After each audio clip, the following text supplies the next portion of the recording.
এটা হচ্ছে একটি পোর্টেবল জুস ব্লেন্ডার। এটার মডেল নাম্বার হচ্ছে YE02। সো চলুন আমরা এটা ওপেন করে দেখি।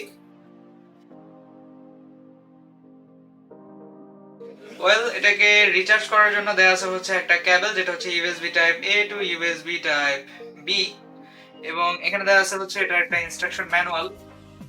এন্ড এই হচ্ছে আমাদের পোর্টেবল জুস ব্লেন্ডারটি। এটা হচ্ছে এখান থেকে খুলতে হয়। এখান থেকে খুলে এই হচ্ছে আমাদের মেইন কম্পার্টমেন্ট। এটার মধ্যে আপনি যেই ফলের জুস করতে চান সেটা দিয়ে দিবেন। এন্ড এটার এখানে একটা নেট মেকানিজম আছে। সো আপনার যখন জুস তৈরি করা হয়ে যাবে, আপনি হচ্ছে উপরের পার্টটা খুলবেন, তাহলে এটা ছাঁকনির মতো কাজ করবে। আপনার হচ্ছে যে উচ্ছিষ্ট থাকবে আপনার ফলের, সেটাই ভিতরে রয়ে যাবে। আপনি জাস্ট জুস পেয়ে যাবেন আপনার গ্লাসে। এন্ড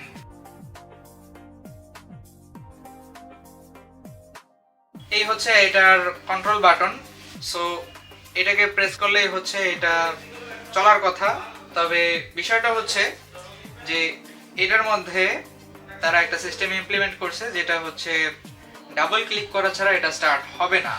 সেফটি ইস্যুর কারণে এটা মূলত করা, যাতে আপনি আরেকটু সেফ থাকতে পারেন।